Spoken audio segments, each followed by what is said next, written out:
And there is some news just coming in at this point in time. India rips apart Bangladesh in Kanpur.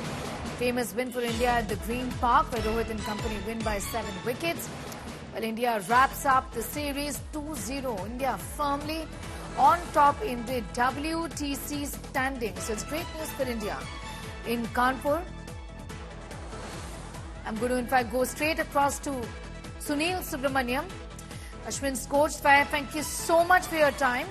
Well, great news for all fans. How do you look at how India really has, in fact, I would say humiliated Bangladesh in a way, though I wouldn't want to use that word, but really we've ripped them apart in Kanpur today. Yeah, thanks for calling me here. Definitely, I wouldn't use the same words either, because we'd expected Bangladesh to put up a far better show, having come out from a very historic tour of Pakistan, where their batsmen actually, they stayed a long time in the wicket, they batted long hours, and they really worked hard for their wins. So we expected that Bangladesh batting will put up a better show. To that extent, it was a bit disappointing, but full marks to our side. The 40 wickets that fell, 21 wickets have gone to our main bowlers. Ashwin 11, Bumrah 11, Jadeja 9. And the bowling attack seems well oriented. This match, the batsman made a game out of it. So we are doing well, but I really expected Bangladesh to put up a better show. All right, I'm also, in fact, going to go straight across to my colleague, our consultant editor Nikhil Naz, who is also with us. Essentially, Nikhil, 2 days it essentially rained, but India has pulled off a win. How do you look at this huge development from today?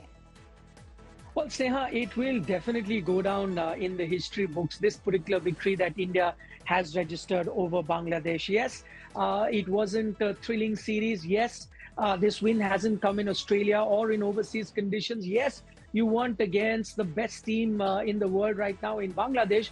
All those things are usually taken into consideration when you regard a particular victory as one of your best of all times. But I'd still include this particular test win as one of the biggest wins that India has registered. And that's primarily because of the paucity of time that you had in this match. As we're mentioning, you almost lost 3 days because of rain is remaining.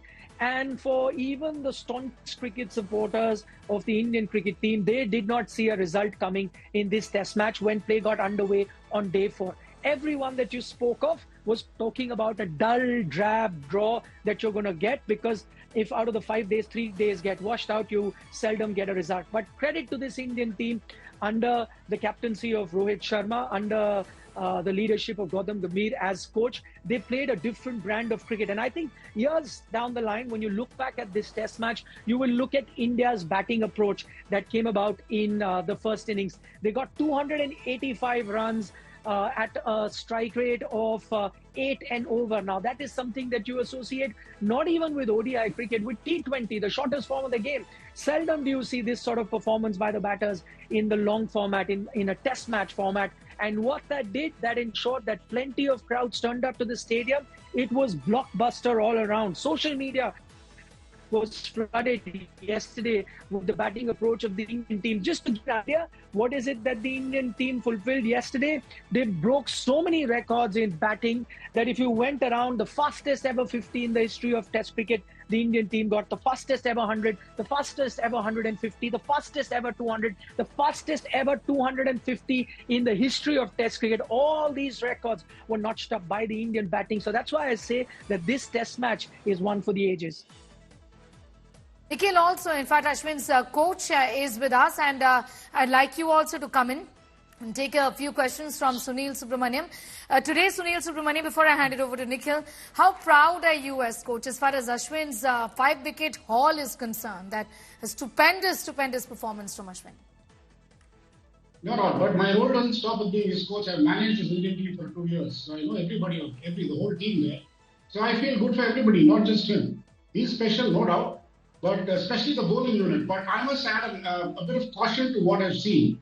See, we're going to have 2 5-test series, one in Australia and one in England. England, of course, after the World Test Championship cycle. But what I have been observing is that starting from the Sri Lanka tour, when 4 spinners bowled us out, although it's an ODI game. And even in the Chennai Test, that but for Ashwin and Jadeja that bailed us out with that knock, I am seeing a bit of solidity that isn't there in the batting.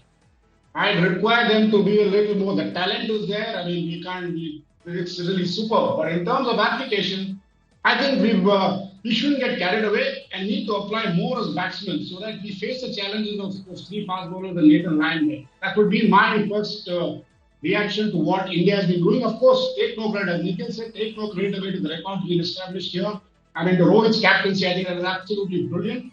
And he's making the game move forward, all the positives. But I still think there's one department where we really need to apply ourselves more. And I hope 3 test matches in New Zealand that we're going to play at home, a couple of the guys get some runs under their belt and chase enough balls, and so they're completely ready for the tour of Australia. Mr. Subramaniam, if you were to look at this win, I did, mention all the records that this Indian team has notched up. The one other thing that really stands out in this win are the kind of pitches that we saw for these 2 test matches. Now, it's been a long time coming in Indian cricket at home to get these sort of pitches. Yes, we saw in the England series most sporting wickets being offered, but this time around you saw a bit of juice left in the pitch in both test matches, whether that was in Chennai or in Kanpur, a bit of grass left on the pitch. Keeping that in mind, these are not typical Indian conditions that we've seen in the last 5-6 years, if I can add. With that in mind, taking a Bangladesh team, performing with the bat, with that sort of performance that we saw, and more importantly, the bowlers coming to fore, even in conditions that were more conducive to batting than. See, we didn't get the so-called. I mean, that's a lot of it is a lot of hype that so-called dusty dust ball turns. We didn't get that, but we got 2 different wickets. One was a red soil wicket which had bounce. And the other was a typical black soil wickets where you can't get much bounce. There is reasonable bounce, but the skill levels are a little different to extract bounce. And even then, towards the 4th or 5th day, the bounce starts keeping low. But they were good. They were good enough tracks for good cricket, be it domestic cricket or be it international cricket.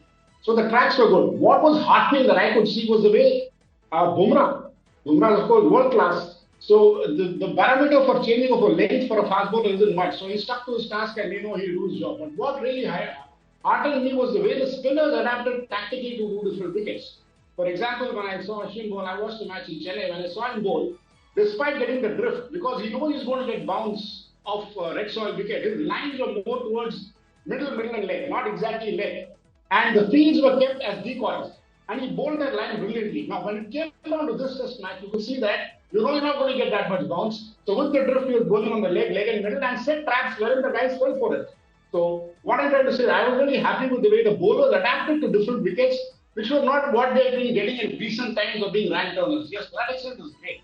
But as I said earlier, on the same wickets, you probably get the same kind of challenges when you go to Australia. Because you're not starting like last time when we started in Adelaide. You would be starting and they've given us, we'll be starting the game at Perth and then they're going to Brisbane and then go to Adelaide. So you will get things like this where they adjust well, augur very well to see the way they will bowl on those wickets. That's why exactly I want the batsmen also to get runs under the belt so that we know that yes, under 18 conditions, it won't be far too different from what we're playing at home. And there's a bit of a comfort factor. So once you get those runs going, I want to see those runs, the batsmen getting those runs on these wickets, especially the New Zealand series.